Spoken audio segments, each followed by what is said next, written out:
कर हे या ठिकाणी सूचकाची सेवा करणार आहेत.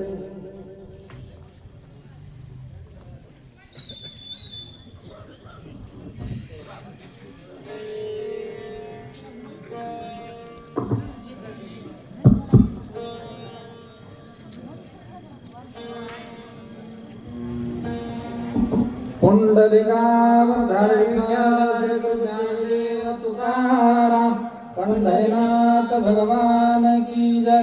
राजा रामचंद्र भगवान की जय. कपिवर्य महारुद्र हनुमान की जय.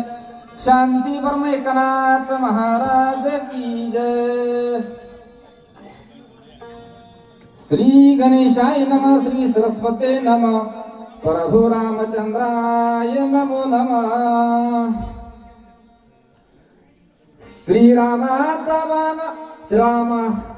श्रीरामाचा बाण होया ती क्रमयाचा करुणया. साष्टांगे नमन करिता होय राम स्नेह भावार्थे. समचरण सरोजम सांद्र नीलाभिरामम जनगणित पाणी मंडनानाम. गौरीपुत्र गजानन कौशल्यापुत्र परशुरामचंद्र यांच्या चरणी नतमस्तक होऊन आणि ऐकणारे श्रोते सज्जन साधू संत मायबाप यांच्या चरणी नतमस्तक होऊन या ठिकाणी कथेचा अनुसंधान असा आहे. शक्ती प्रसंगातला या ठिकाणी 4था अध्याय चालू आहे आणि हनुमंतरायानं जे ते म्हणले त्या ठिकाणी पर्वत घेतलेला आहे आणि त्या ठिकाणी नंदीग्रामहून जात असताना भरताच्या मनात त्या ठिकाणी शंका आली आणि बाण सोडला. बाण हा रामनामांकित होता आणि रामनामांकित बाण असल्यामुळं त्या ठिकाणी हनुमंतराय म्हणू लागले असा जो रामनामाचा उच्चार करणारा जो बाण आहे याचा आपण काय करू नये, उल्लंघन करू नये आणि त्या बाणाच्या मांग आपण अनुसरण केलं पाहिजे असा विचार हनुमंतराय करू लागले. कपी काक्षी बाणाचे वचन तव तो बोलिना संपूर्ण पाहू आदरले त्याचे चिन्ह तव तळी बाण वढिता. आणि मग असे हनुमंतराय विस्मित झाले, विचार करू लागले आणि मग त्या बाणाचं जे चिन्ह आहे ते चिन्ह निरीक्षण करू लागले हनुमंतराय. तर तो बाण काय करू लागला, हनुमंताच्या पायाला एक धरून आणि बाण जो आहे तो म्हणजे खाली त्या ठिकाणी खालच्या दिशेला जे ते म्हणले त्या ठिकाणी ओढू लागला. उदया येईल दिवाकार म्हणून सौमित्रासी रघुवीरा. घेऊन आला समोर बाण सतवार येथे ओढी. मग हनुमंतराय त्या ठिकाणी विचार करू लागले. काय विचार करू लागले, वेगळाच विचार केला. त्या ठिकाणी काय झालं, सौमित्राला घेऊन परशुरामचंद्र जे ते या ठिकाणी आले आणि परशुरामचंद्र आल्याच्या नंतर मला जे इथे नेण्यासाठी बाण काय समोर पाठवलेला बाण आहे आणि बाण मला नेण्यासाठी आलाय असा विचार हनुमंतराय त्या ठिकाणी करू लागले. उठून सौमित्र वधूनी रसशीर करून विभीषण राज्य धर सोय सत्वर येथे आला.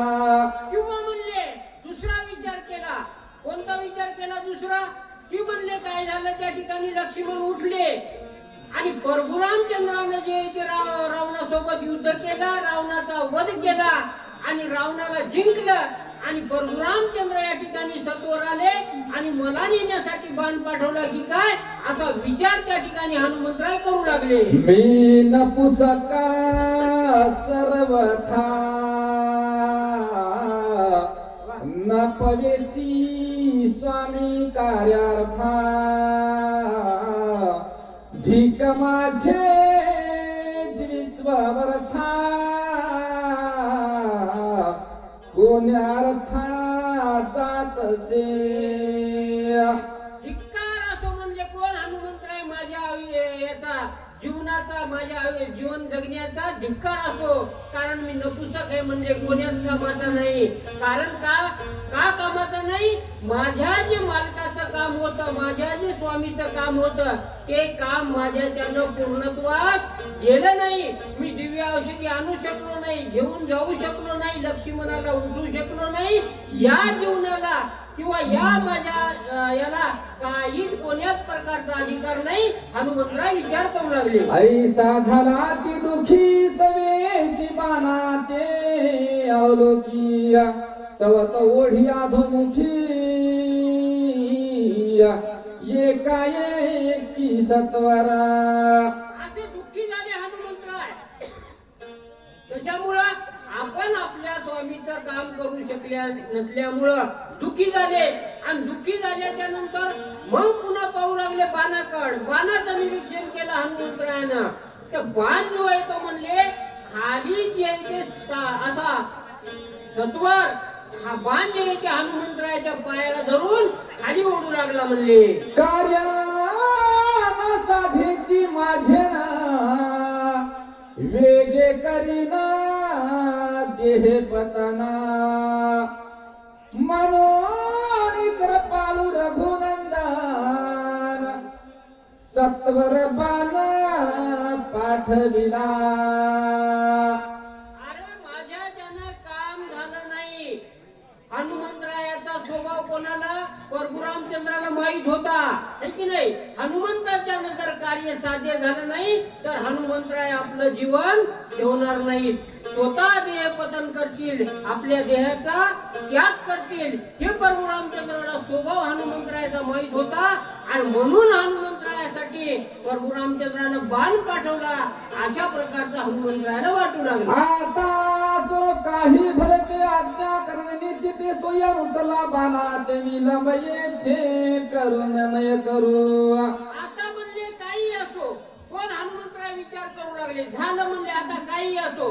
बाण आपल्याला खाली खेळतोय ना, आता बाणावर विश्वास ठेवू. आणि काही कोणतंही हे असो, आता याच्यावर विश्वास ठेवू. आणि मग बाण जसं आपल्याला नेईल तसं जाऊ म्हणले.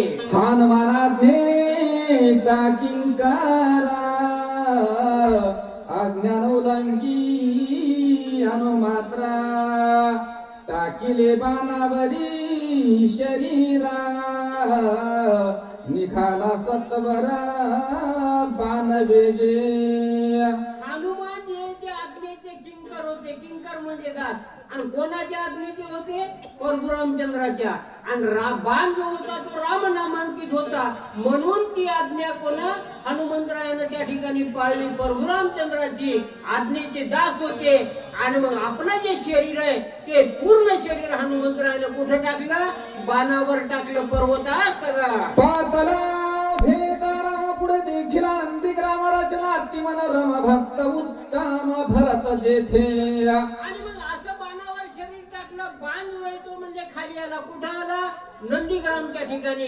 हनुमंतराच्या ठिकाणी आले. नंदीग्रामच्या ठिकाणी पाहू लागले तर परिसर अतिशय उत्तम होता. अतिशय मनमोहक परिसर होता. कारण परिसर कोणाचा होता? भक्तामध्ये उत्तम असलेले भरत जे त्या भरताचा नंदीग्राम होता. तिथं आल्यावर हनुमंतरायाला अतिशय प्रसन्नता वाटू लागली. रमणीय परिसर होता. एका जनार्दना शरणा दोघांची भेटी अति गहना दोघे प्रेमळ संपूर्ण दोघे दोन्ही पान विसरती. अशा प्रकारे नाथ महाराज आपल्याला जनार्दन स्वामीला शरण जाऊन या ठिकाणी सांगायले की म्हणले दोघांची भेट. कोणाची? हनुमंतरायाची आणि भरताची. कारण दोघही भक्तामध्ये उत्तम आहेत. उत्तम भक्त आहेत. आणि भेट जे आहे ते म्हणले अतिशय गहन आहे. ती कथा कशी आहे? भरताची आणि हनुमंतरायाची भेट होते. ती कथा अतिशय गूढ आहे, गहन आहे, अतिशय उत्तम कथा आहे असं नाथ महाराज सांगायचे. एका जनार्दन करपाळू जगनी गोळन खाय बाळा वाचून मुखीचा घास काढूनी माझ्या वदनी झाली का. आणि नाथ महाराज सांगायचे माझे जे गुरु आहेत जनार्दन स्वामी हे कसे?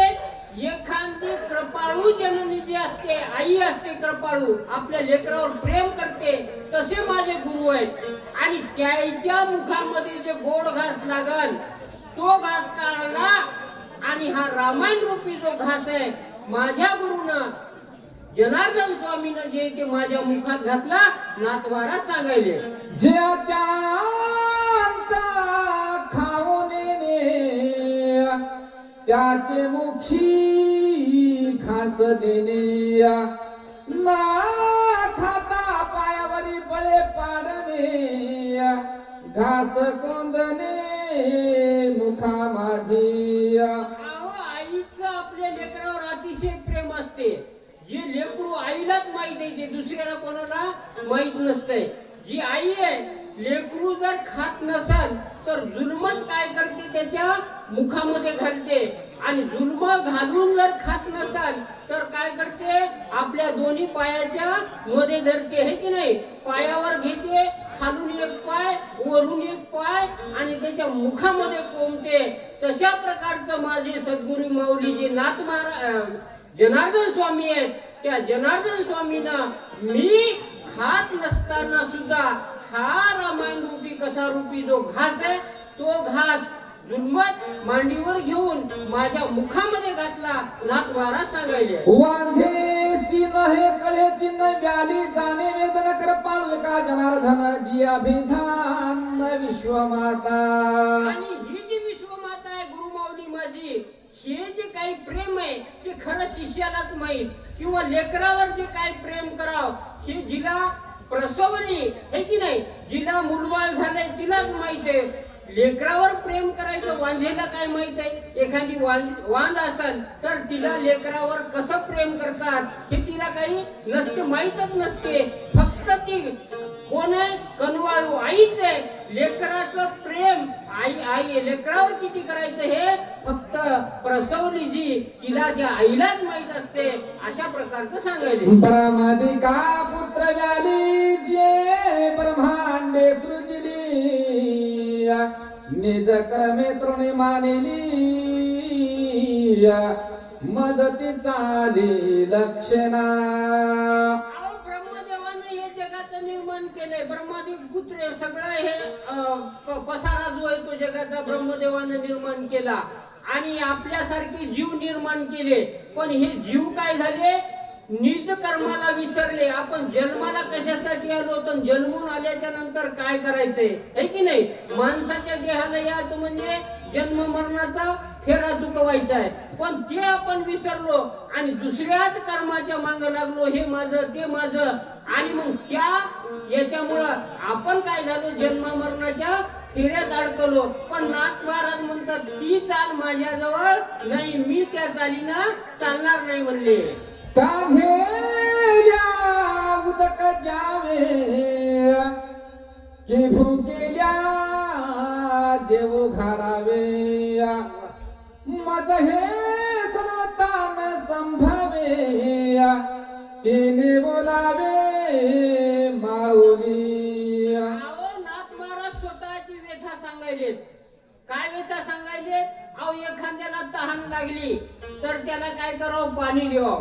एखाद्याला भूक लागली तर त्याला काय द्यावं जेवायला द्यावं. पण मला हे माहित नव्हतं आणि त्याच्यामुळं माझी जी गुरुमाऊली आहे जनार्दन स्वामी ती कृपाळू आहे आणि तो मार्ग मला दाखविला.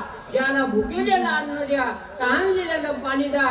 तो मार्ग जो आहे तो माझ्या गुरुनं माझ्यावर उपकार केले. तो मार्ग मला दाखविला नाथ महाराज सांगायले. यासी काय करू आता जन्मोने झाला करता किती याची करू चिंता काही सर्वथा जाणे ना. आणि मला जे म्हणले काही कळलं जन्माला येऊन काही फायदा नाही झाला. अकर्ता झालो मी काहीच केलं नाही. आणि मग ही जी व्यथा आहे ही व्यथा माझे गुरुमाऊली सोडीतील. मला त्याच्यातलं काही कळत नाही नाथ महाराज सांगू लागले. खास तोही घेऊन म्हणून निज मुखीचे काढले माझ्या मुखी कोंदणे बाळका कारणे कर पाळू. आणि मी जे चालूलंय माझ्या गुरुचं मला घास घेवाव कसा मुखात घालाव कसा हे माहित नाही. कोणता घास हे ग्रंथ रामायण रूपी ग्रंथ जे लिहिण्याची माझी काही इच्छा आहे माझी काही लायकी नव्हती. मला काही त्याच्यातलं अक्षर येत नव्हतं. मला प्रेमे काय शब्द काय हे काही माहित नव्हतं. पण माझ्या गुरुनं श्रेय न घेता तो जो रामायण रूपी घास आहे तो माझ्या मुखात घातला आणि मला हा ग्रंथ या ठिकाणी करता आला असं नाथ महाराज या ठिकाणी सांगतायत. अतिसुरस राम कथा माऊलीची खास गोड घेता आडमी आलो अवचिता काही सर्वथा जाणे ना. मी अज्ञानी होतो आणि रामकथा कशी आहे अतिशय सुरस आहे. जितकी सुरस कथा आहे म्हणून आपण एवढे जण बसलो आहे की नाही. अतिशय गोड कथा आहे आणि ही गोड कथा असलेली सुरस कथा असलेली माझी जी गुरु माऊली होती जनार्दन स्वामी हे स्वतः घेणार होते है की नाही. त्यांच्या मुखातला घास आहे. मी त्याचं नेमकं बाळ होतो. नेमक्या बाळाला काही कळत नाही आणि मला काही त्या ठिकाणी हे झालं नाही आणि माझ्या गुरुच्या मुखातला जो घास आहे हा रामायण रूपी घास मी माझ्या गुरुच्या मुखातून काढला आणि माझ्या मुखामध्ये घातला असं नाथ महाराज सांगायचे. देही कृपाळू देशी तोंडीची काढून वेगेशी ओ पिता माझे मुखाची निज मानसी सुखावे. आता बघा ना किती अवघड आहे आपल्याला. आपल्या हातातलं जरासं काही सुटत का है की नाही. पण तोंडातला घास काढायचा आणि दुसऱ्याला द्यायचं म्हणजे केवढं त्या ठिकाणी पाहिजे. तसे नाथ महाराज या ठिकाणी सांगायले माझी गुरु माऊली जे कोणते जनार्दन स्वामी हे सुद्धा कृपाळू आहे है की नाही. माझ्यावर एवढं प्रेम आहे एवढे कृपाळू आहे.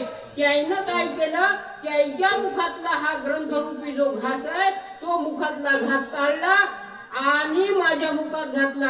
पण मनामध्ये काही संकोच केला का. मनामध्ये काही खेद वाटला का. मनाला काही दुःख वाटलं का. माझ्या गुरुमाऊलीच्या कोणत्याच प्रकारचा संकोच केला नाही नाथ महाराज सांगितले. बालकाच्या धनी धाई जे काशीच्या चेनी झाले पण होईजे आणि काही न कळे सहजे सद्गुरुने जाणी जे की प्रसवलिया. आपल्या लेकराचं पालन पोषण जे आहे किंवा काय जे असेल किती लेकरू वाईट असू द्या बरं आईला ते वाईट आहे का. आपण पाहणारे म्हणतो आहे की नाही काळं बेंगळच आहे पण बाई काय प्रेम करायली बाबा. पण तिचं प्रेम त्याच्यावर आहे की नाही हे कोण जाणलंय फक्त आईनच जाणलंय. आणि शिष्याचे झालेपणे होईचे म्हणजे आपला शिष्य कसा आहे हे फक्त सद्गुरूलाच माहित. दुसऱ्याला कोणाला माहित नाही. आपण ज्या गुरुचे शिष्य आहोत त्या गुरुलाच माहित आपला शिष्य कसा आहे. बाकी त्याला त्याची अक्कल लागणार नाही. हे फक्त सद्गुरूनच जाणव.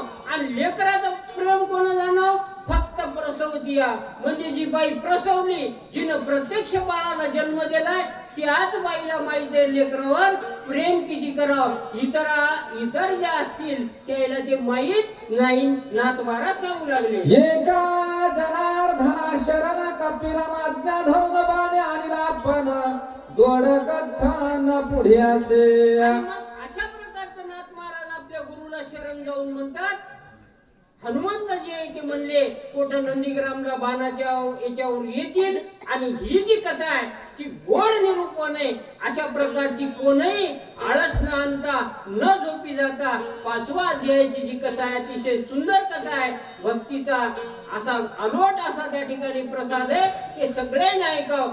अशा प्रकारची आमची जी सेवा आहे ही सेवा या ठिकाणी संपली. ही सेवा माझ्या सद्गुरूच्या चरणी पंढरीनाथ पांडुरंगाच्या चरणी तुमच्या सगळ्या श्रोत्यांच्या चरणी अर्पण करतो आणि आमची जी सेवा या ठिकाणी पूर्णविराम. श्रोते कोपती झने सैराट भरला राणे ओढिला एका जनार्दने काही मने मरेना.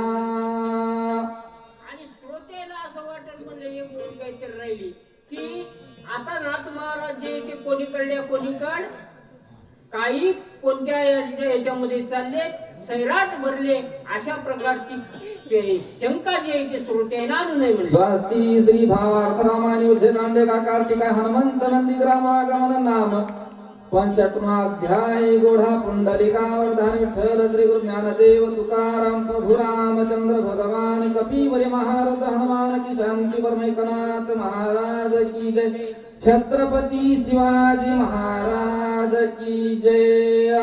वाचक तुकाराम महाराज वाहेगावकर आणि सूचक हरिभक्तीपरायण बालू महाराज आजनीकर.